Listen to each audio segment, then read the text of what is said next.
우리 하나님께 말씀을, 우리의 마음을 고백하고 우리 말씀의 시간 나누겠습니다. 사랑합니다. 감사합니다. 예, 우리 일주일의 이제 중간 정도 지난 날입니다. 수요일 아침에 이렇게 오늘이 목요일이 됐나요? 시간이 가는 줄도 모릅니다. 그죠? 예, 목요일 아침이 상당히 힘든 날입니다. 예, 목요일 저녁도 힘들고요. 이렇게 강의를 하다 보면 이때가 제일 고비가 됩니다. 저에게도 또 똑같이 고비가 찾아왔을까요? 예.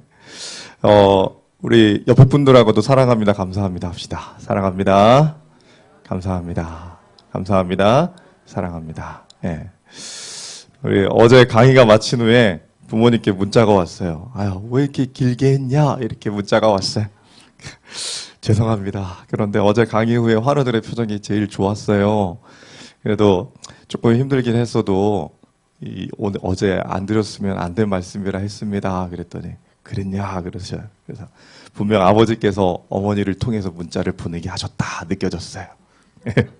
저희 아버지가 똑같이 얘기했잖아요. 첫 시간에 5분 넘어가면 사탄이 임한다고. 네, 어제 하나님이 저희를 잘 보호하셨다는 게 느껴졌습니다. 가장 표정이 좋았어요. 저희 아버지는 간단하게 얘기하시는 걸 좋아합니다.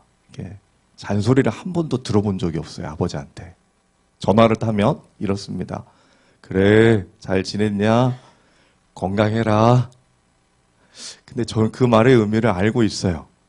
제가 어렸을 때 아버지가 이렇게 그때도 촬영, 이렇게 카메라를 되게 좋아하셨고, 이렇게 배달업을 하셨는데도 불구하고 카메라를 사서 저희들을 찍어주시고, 낚시를 가게 하시고, 저희하고 이렇게 같이 아버지하고 저 레슬링 했던 기억이 아주 많아요. 막 뒹굴었던 기억이. 고등학교 때까지 그랬던 것 같아요. 근데 말을 많이 안 하시지만 어떤 의미로 저에게 얘기하는지 압니다. 그러니까 제가 그걸 그냥 받아들일 수 있게 됐어요. 그래서 어제도 아버지가 저를 걱정하고 계시고 사랑하고 계시다는 걸 느끼게 되었습니다. 오늘 아침 제가 갑자기 막 이렇게 얘기하는데 다른 날과 다르게 조금 정리가 안 된 느낌이 있죠? 왜 그럴까요? 오늘 아침에 알람이 안 울었어요. 5시에 맞춰놓은 알람이 보니까 체크가 안 돼 있더라고요. 제가 몇 시에 일어났냐면 5시 40분에 일어났습니다. 그것도 이때쯤 이상한데 하고 시계를 봤더니 5시 40분. 정신이 어땠을까요? 식은땀이 확. 오늘 성령의 15분을 못하고 와서 이렇습니다. 5시 딱 일어나서 성령의 15분 하고 준비하고 말씀 다시 한번 보고 와야 되는데 근데 하나님이 저를 너무 사랑하신다는 걸 느끼게 됐어요. 6시 40분이 아니라 5시 40분이어서 만약에 6시 40분이었으면 여러분들 오늘 새벽기도는 여러분들이 그냥 각자 하셔야 될 뻔했습니다. 근데 이게 말씀이 오늘 말씀이 꼭 필요할 때 표현된 사랑을 했어요. 꼭 필요할 때 하나님이 또 저에게 또 이렇게 깨달음과 또 하나의 어떤 경험을 주신다는 생각이 들었어요. 여러분들 그 게리 체프먼이라는 사람이 쓴 5가지 사랑의 언어란 책이 있습니다. 사랑의 언어가 몇 가지라고요? 5가지. 이 책은 사람이 사랑받기 원하는 방식이 다르다라고 설명합니다. 그 5가지가 뭐냐면 인정하는 말, 함께하는 시간, 선물, 봉사, 육체적인 접촉.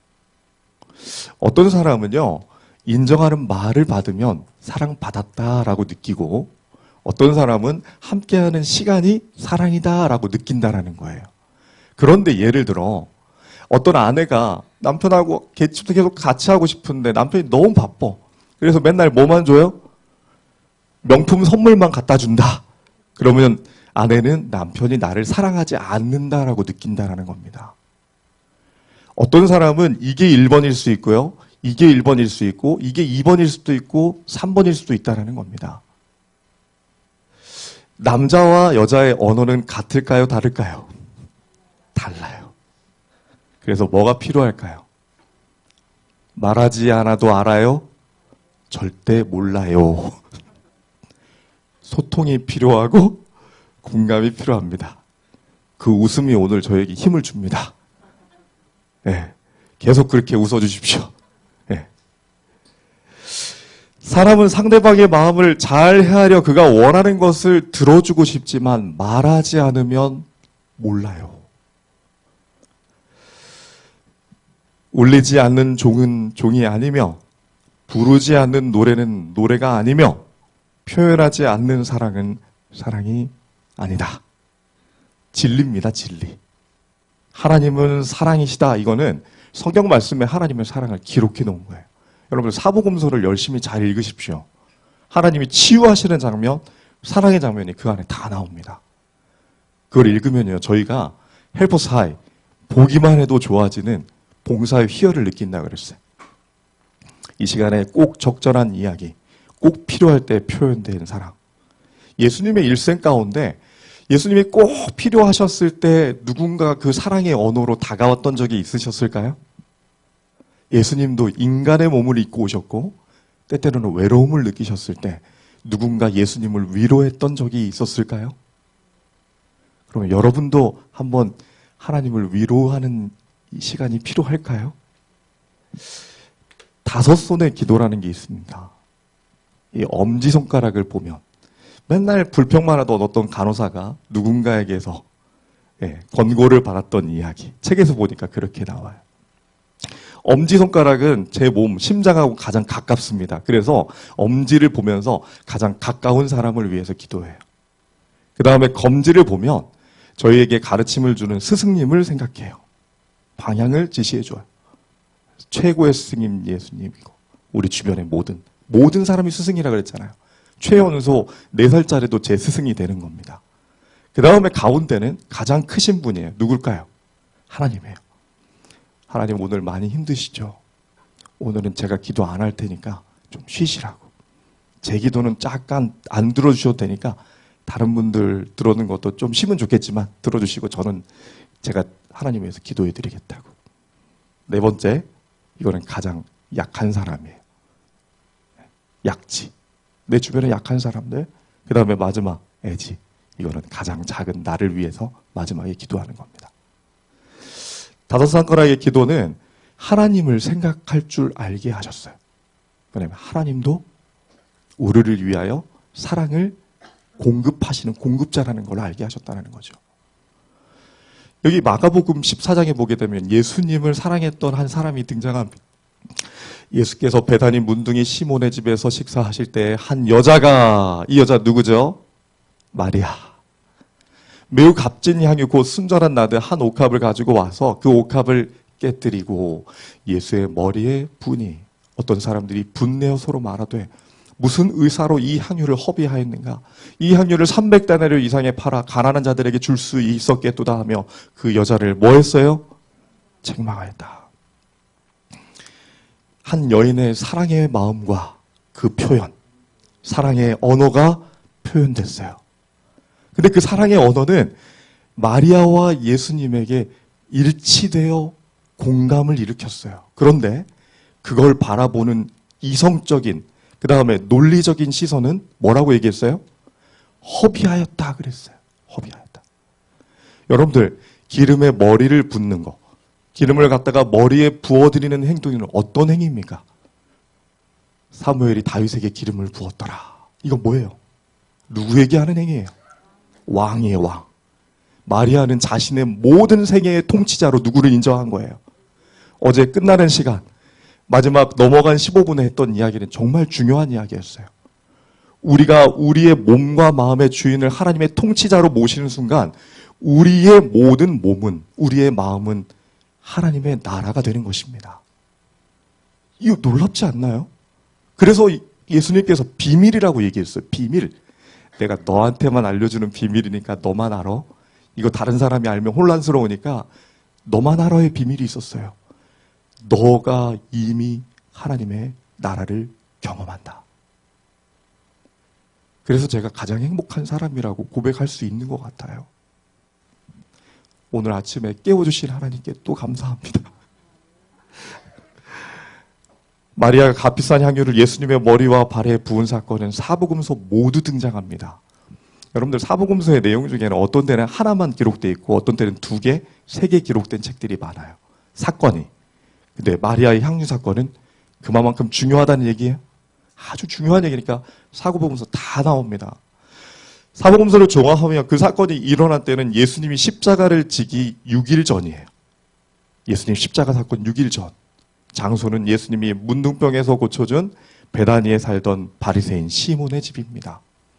향유를 부은 마리아는 죽었다가 살아난 나사로의 동생이었어요. 그 향유는 당시 노동자의 1년 연봉이 넘었어요. 그러니까 1년 연봉이면 얼마입니까? 네. 보통 적게 받으면 4, 5천이라면 5천만 원 이상 갔다는 얘기예요. 그러니까 놀랬어요, 안 놀랬어요, 사람들이? 이성적인 눈으로 봤을 때는 너무 합리적이지 않은 행동을 했다라는 겁니다. 쓸데없이 했다. 가룟 유다가 얘기했어요. 잔치의 기쁨과 축하의 표시로 손님 머리에 약간의 기름을 붓는 것은 당시 풍습이었어요. 그런데 마리아의 행동에는 더 깊은 의미, 자신도 모르는 의미가 함축되어 있었다는 거예요. 그러니까 멋모르고 한 행동이 예수 그리스도를 위한 행동이 되었다는 겁니다. 마리아가 받으려 하지 않고 주려 했어요. 첫 번째, 마리아는 받으려 하지 않고 뭐 했어요? 주려 했어요.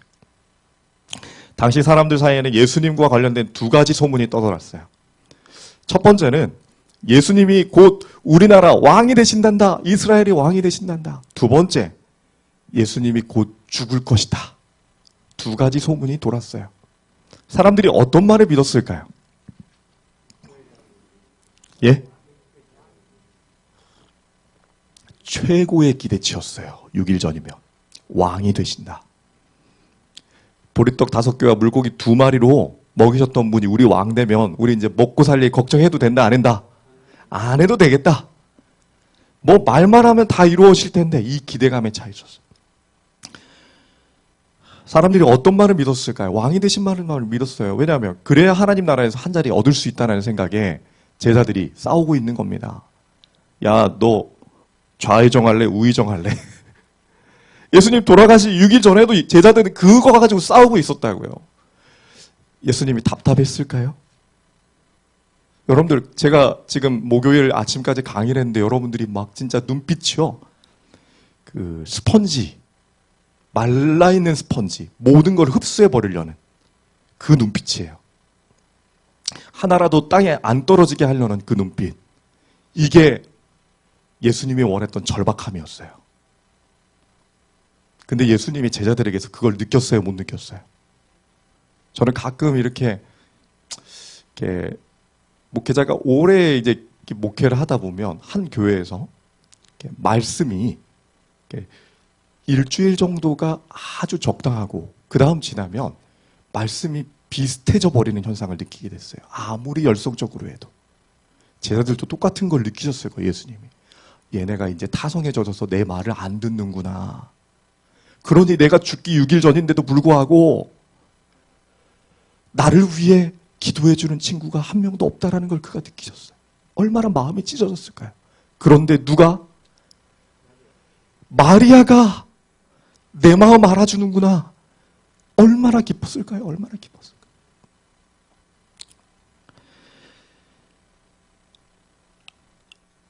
한 꼬마가 아빠에게 물었어요. 아빠, 전쟁은 무서운 건데 어른들은 왜 전쟁을 하죠? 막 1차 세계대전, 2차 세계대전, 우리나라에서도 뭐 삼국전쟁, 막 계속 전쟁이 일어나는데 여러분들, 대한민국이라는 나라에서 100년 동안 전쟁이 없는 시기는 이 시기밖에 없습니다. 우리는 정말 좋은 때에 좋은 시기에 태어난 겁니다. 안 그랬으면 45년 남자들은 갱년기 되기 전에 다 죽었어요. 축복의 시간인 겁니다. 근데 아버지가 잠깐 생각하다가 1914년 일어난 1차 세계대전은 독일이 벨기에를 공격하면서 시작됐다. 이 얘기를 들은 엄마가 또 옆에서 조금 끼어들었어요. 아이의 가르침을 똑바로 알려줘야죠. 그 전쟁은 처음에 누가 살해돼서 복수하다가 시작됐어요. 남편의 말을 가로채버렸어요. 남편이 어땠을까요? 기분이 살짝 나빠졌어요. 아이에게 적당히 알려줘야지. 그런 것까지 알려주면 되냐고. 지금 역사를 조금 그냥 가르쳐 두려는 거지. 지금 뭐가 시작된 거예요? 전쟁이 시작됐어요. 아빠가 문을 쾅 닫고 나갔어요. 그제서야 아이가 이렇게 얘기했어요. 아빠, 왜 전쟁이 시작되는지 알 것 같아요. 이랬어요. 전쟁은 아주 사소한 문제로 시작됩니다. 우리의 마음의 전쟁도 그렇게 시작돼요. 이걸 꼭 기억하셔야 돼요. 치약 앞에서 짰냐 뒤로 짰냐로 이혼하신 분들이 있어요. 그런데 그게 문제가 아니라 아주 사소한 것이 쌓여서 그렇습니다. 로또를 당첨된 분들이 다 행복할까요? 80%가 불행해졌대요. 미국, 유럽, 한국 상황이 거의 유사합니다. 당첨자들이 이혼하고 자살했으며 각종 소송에 휘말렸고 마약과 알코올 중독에 빠졌고 파산하고 감옥에 가는 경우도 허다했습니다. 돈은 역사가 있는 돈, 땀을 흘려 어떻게 벌었는지 알 수 있는 돈만 가져야 된다는 것이죠. 역사가 없는 돈을 소유하면 사람은 불행해진다 이렇게 얘기했어요. 이분은 행복해 보이나요? 얼굴을 보세요. 얼굴에 미소가 활짝. 몸무게가 330kg. 3824. 제가 4명 들어가야 이분이 됩니다.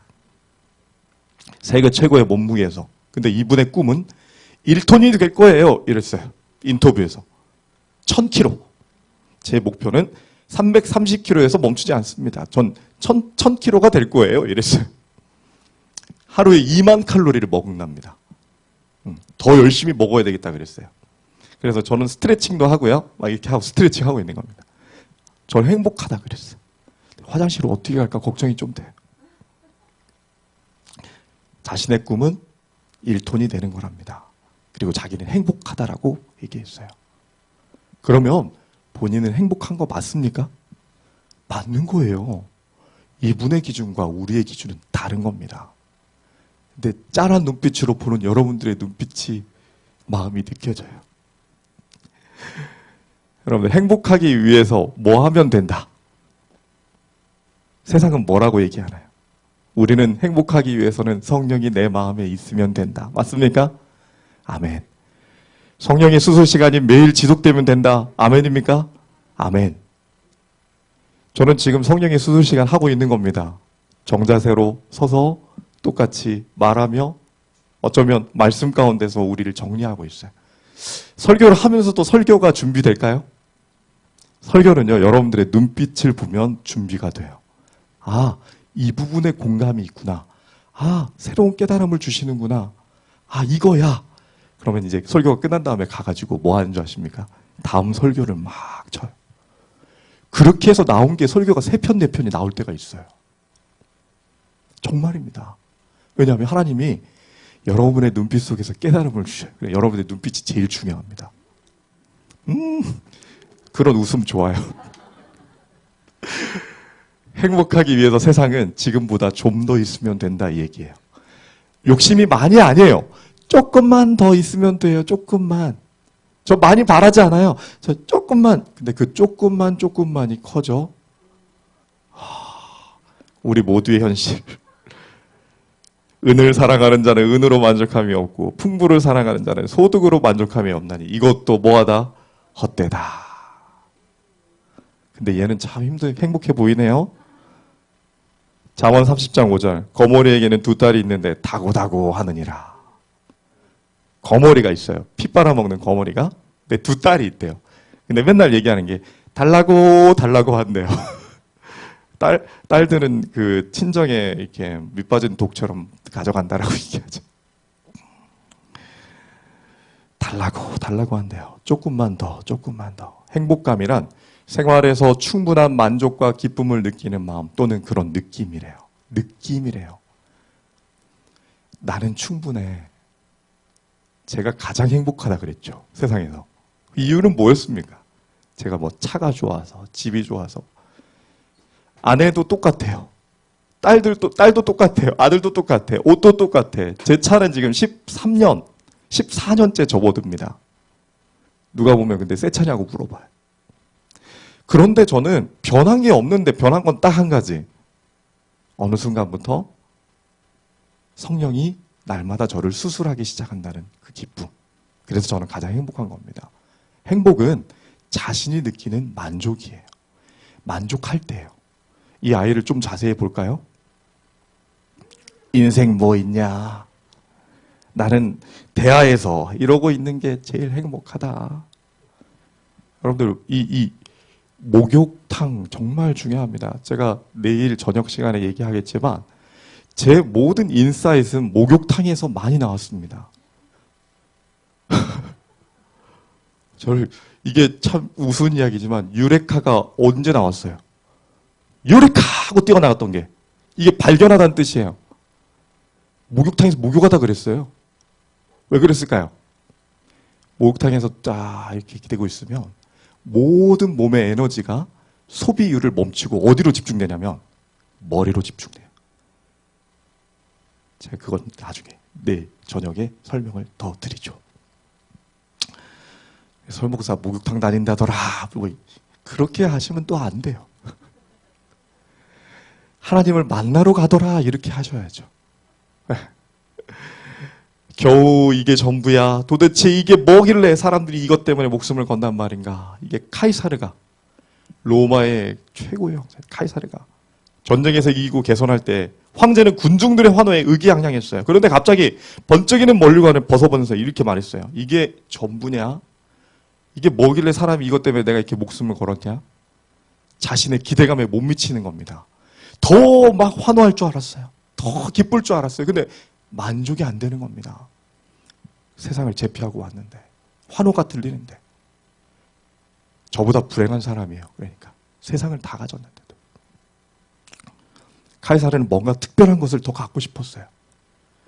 열망이 강했던 겁니다. 욕심이 강했던 거예요. 밤하늘에 찰린이 빛나는 불꽃도 한순간이면 사라집니까?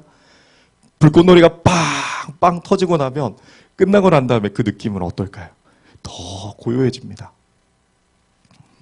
베푸는 마음이 뭘 죽여요? 암세포를 죽입니다.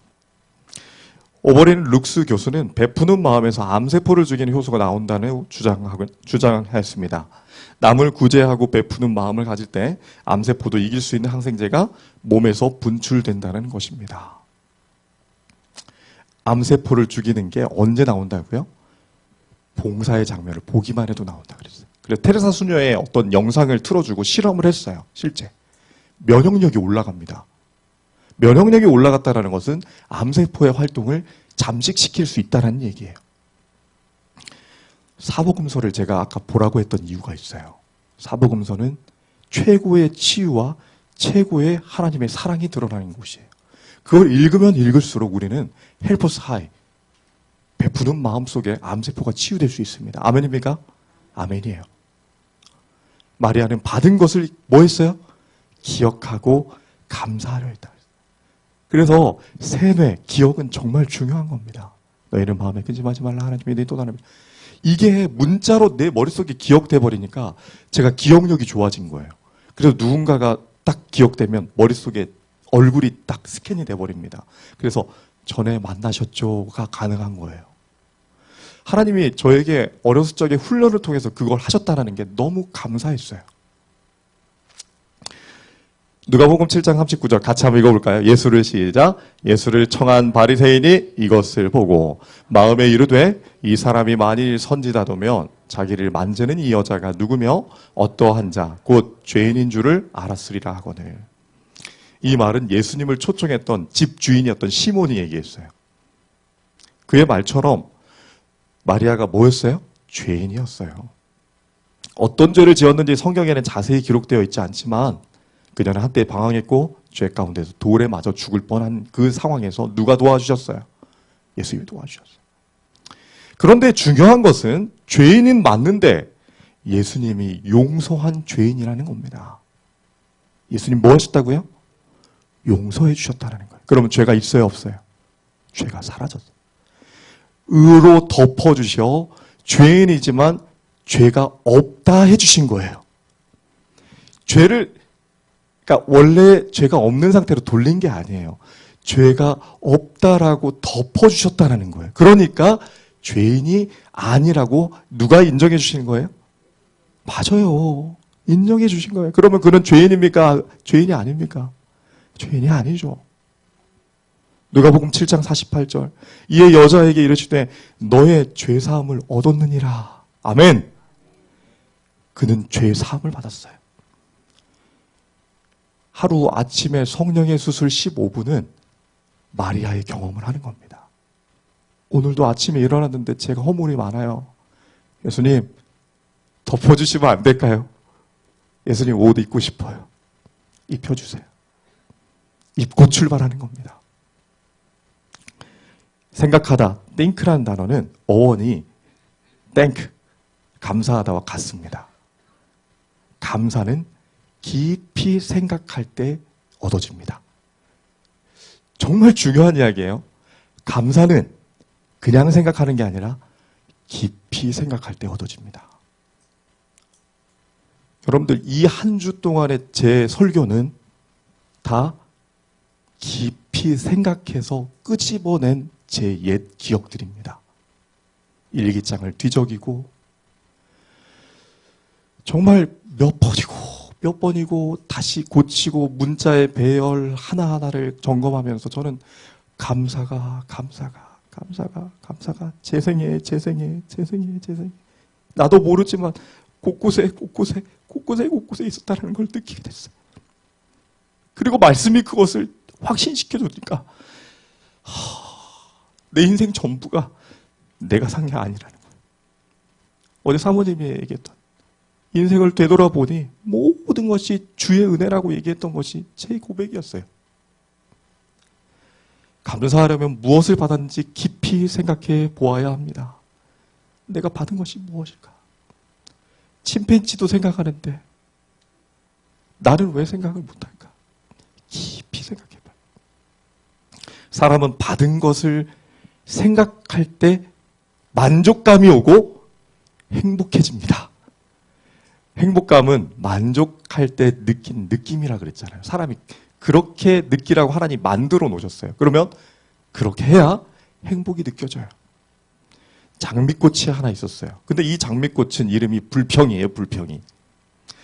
화단 구석에 장미가 한 송이 있었는데 얼마나 불평이 많았는지 눈만 뜨면 불평을 털어놓는 것입니다. 장미는 밤이면 춥고 어두워서 못 있겠으니 주인님, 저를 거실로 옮겨달라고 주인을 졸랐습니다. 주인은 장미를 화분에 옮겨서 거실에 옮겨주었습니다. 얼마 후 장미는 또다시 주인에게 불평을 했습니다. 여기는 나비가 찾아오지 않으니 창가에 옮겨주세요. 창가에 옮겨줬습니다. 주인은 장미를 창가에 옮겨주고, 하지만 이번에도 장미가 감사하다고 했을까요?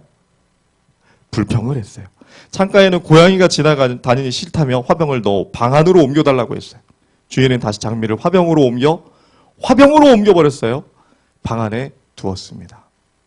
며칠 뒤 장미는 또다시 주인에게 나 이제 바깥 화단으로 다시 옮겨주세요 그랬어요. 하지만 이미 뿌리가 잘린 장미는 시들어버렸고 주인은 장미를 뽑아 쓰레기통에 버릴 수밖에 없었습니다. 불평의 말로가 어떻게 됐죠? 가끔 TV를 보다 보면 아프리카 아이들을 위한 성금 모금을 하는 방송이 나와요. 물이라고 해봐야 웅덩이에 고여있는 더러운 물을 마시는 아이들. 그런 물을 먹고 아이는 피부병으로 고생하고 있는 장면들이 나옵니다. 기자가 물었어요. 뭐가 제일 하고 싶어요? 꼭 하는 얘기가 있어요. 학교에 가고 싶어요. 그래, 학교에 가고. 그 모습을 보던 아들이 심각해졌어요. 쟤는 왜 학교에 가고 싶어 하지? 나는 가기 싫은데. 아이에게 설명해 줬어요. 쟤는 진짜 그게 하고 싶은 거다. 밥도 먹고 싶고, 진흙 쿠키 먹는 거 그만 먹고 싶고, 더러운 물 먹는 거 그만 먹고 싶은데, 너가 받은 게 어떤 건 줄 아니? 쭉 얘기해 줬어요. 아이가, 학교 열심히 다닐게요. 지그지글러가 이렇게 얘기했어요. 나는 감사할 줄 모르면서 행복한 사람은 한 번도 보지 못했다. 행복은 뭐로부터 온다? 감사로 온다. 받은 것이 없고 손실만 있다면 그로 인한 깨달음 때문에 감사할 수 있습니다. 아무리 생각해도 받은 게 없는 것 같아요. 이럴 수 있어요. 아무리 생각해도. 그런데 뭐 때문에? 깨달음을 주셨다면, 잃은 것에 대한 깨달음을 주셨다면 그 깨달음이 하나님과 공감을 이루어 우리의 텔로미어를 길게 한다라는 거예요. 생명의 근원이 이에서 남이니라. 그래서 하나님 그렇게 얘기하신 거예요. 송명희 시인이 쓴 이 찬양의 가사가 저는 제가 여성협병원 13년 전에 3년 있을 때도 이 찬양을 너무 많이 불렀습니다. 그런데 요즘에 이 찬양은 새롭게 완전히 새롭게 저에게 다가왔어요. 이 단어가 있다는 것을 제가 몰랐어요. 나 남이 모르는 건 뭐 했네? 깨달았네. 깨달았네. 깨달았네. 여러분들 제 일주일 강의를 한마디로 요약하면 하나님 깨달았어요. 깨달았어요. 깨달은 것을 저는 얘기하고 싶어요. 깨달았어요. 나 가진 재물 없으나 나 남이 가진 지식 없으나 나 남에게 있는 건강 있지 않으나 나 남이 없는 것 있으니 나 남이 못 본 것을 보았고 나 남이 듣지 못한 음성 들었고 나 남이 맞지 못한 사랑 받았고 나 남이 모르는 것 깨달았네. 공평하신 하나님이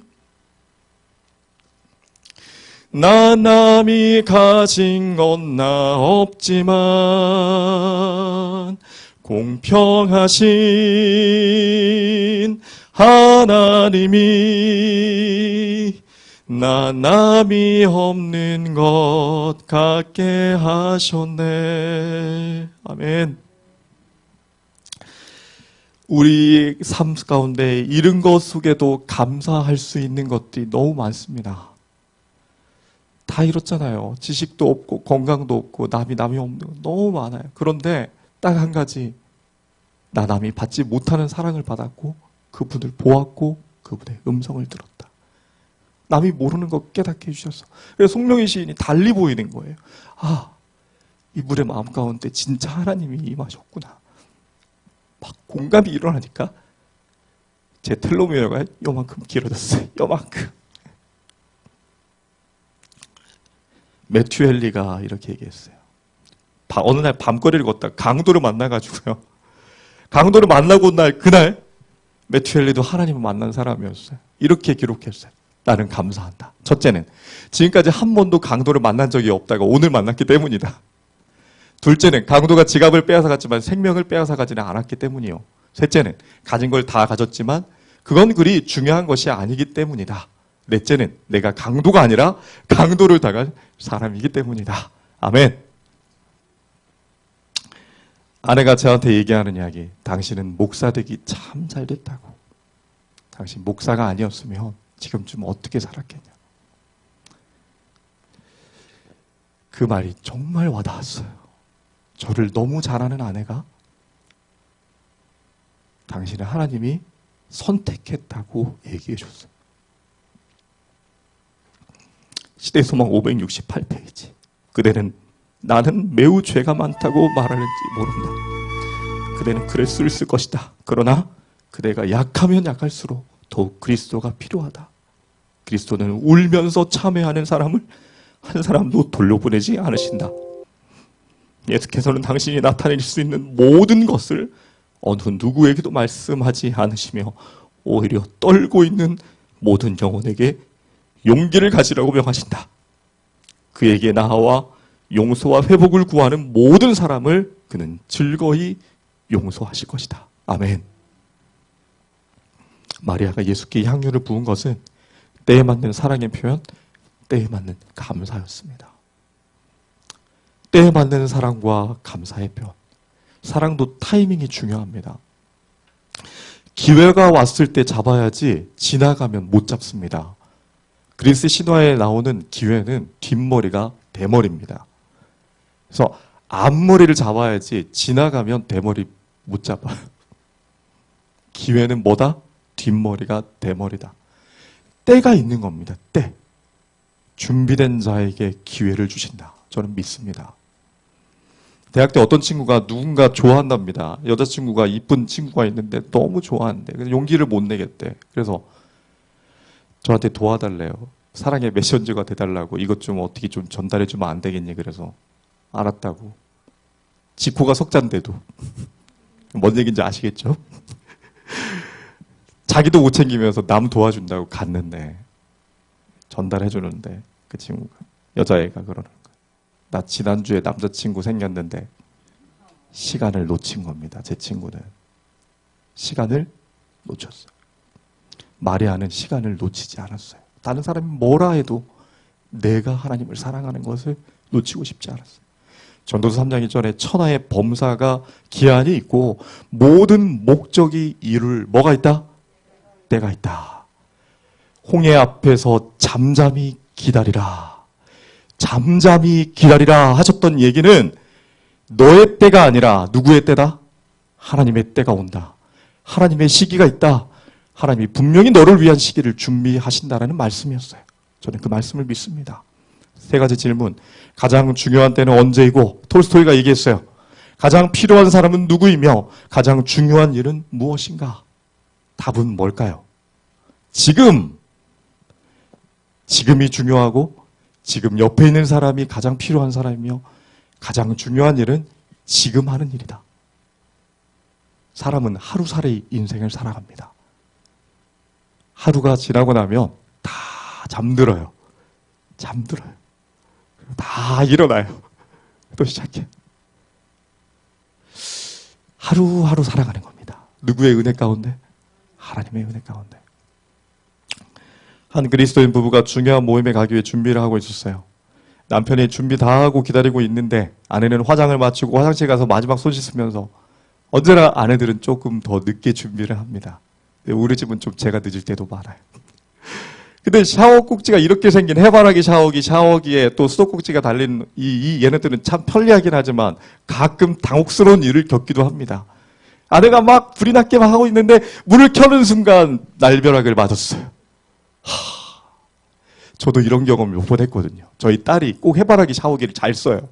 우리 집에 유일하게 해바라기 샤워기를 쓰는 사람은 우리 아연이 딸이에요. 그러면 한 방 맞은 다음에는 누구에게 달려갈까요? 따다다다 하는데 어느 순간 이분도 똑같은 경험을 했어요. 네가 만일 네 입으로 예수를 시인하며 또 하나님께서 그를 죽은 자 가운데 살리신 것을 네 마음에 믿으면 구원을 얻으리니 사람이 마음으로 믿어 이에 이르고 입으로 뭐하여 시인하여 구원을 이룬다. 이 말씀이 자꾸 생각났다는 거예요. 그날 아침에 이 여자분이 남편 기다리고 있는데 물벼락 맞고 이거 누가 한 거예요? 남편이 한 거야.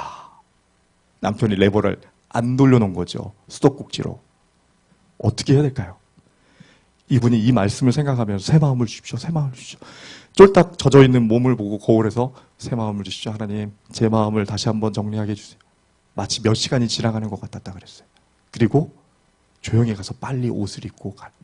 그 모습을 지켜보던 남편이 화내지 않고 헐레벌떡 뛰어다니는 그 아내의 모습에 감동이 돼서 오늘 너무너무 미안하다고 다음부터는 절대 이렇게 안 할게.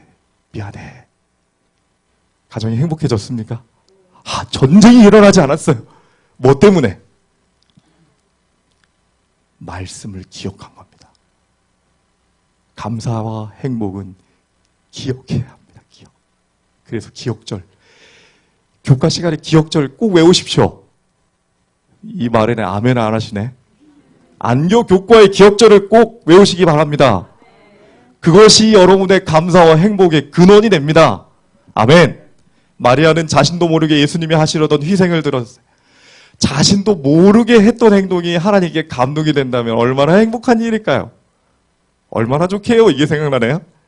이 여자가 내 몸에 이 향유를 부은 것은 내 뭘 위함이라? 장사를 위함이다. 장사 준비했다라는 거예요. 야, 이 세상의 모든 죄를 지고 가시는 예수님의 장사 준비를 누가 해줬어요? 와, 마리아 박수. 지금 우리 장례식을 마리아가 준비해 주신 거예요. 맞아요, 틀려요? 우리의 모든 죄를 예수님이 다 해결하셨고 우리 때문에 돌아가셨는데 우리 장사 준비를 마리아가 해주셨다는 거예요. 사람들은 죄인이라고 수군거렸던 그 마리아. 마리아가 예수께 향유를 부었을 때 가룟 유다를 비롯한 주변 사람 그녀를 비난했지만 큰 희생이었다 예수님은 인정해 줬어요. 사람은 가치 있는 일에 아낌없이 투자합니다. 총각내 야채 가게 이영석 대표 이분 아시죠? 네, 모르는 분들도 있을 거예요.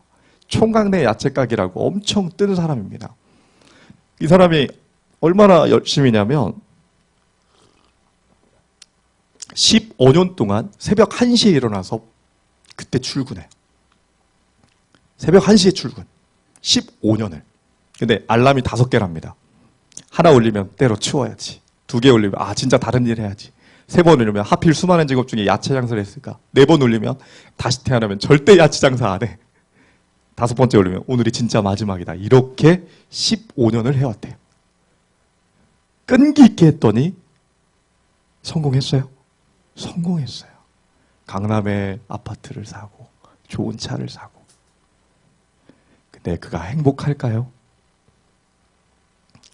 제가 물어보고 싶은데 이분이 나 안 만나줄 것 같아요. 근데 물어보고 싶어요. 당신 그렇게 사시니까 진짜 행복하신가요? 저는 행복한데. 여러분의 자녀를 위해 그렇게 투자하는 것은 자녀가 아주 가치 있는 존재이기 때문이에요. 다음 달에 저희 아이 둘을 필리핀에 어학연수를 진짜 있는 거 없는 거 긁어 모아 보내려고 합니다. 왜냐하면 그때의 경험이 아이를 변화시킬 수 있다는 가치 때문이에요. 그래서 제가 아이들한테 얘기했어요. 아이들아, 한 달밖에 안 간다. 우리는 넉넉하지 못하기 때문에. 그런데 아빠가 너희들을 보낸 이유가 있다.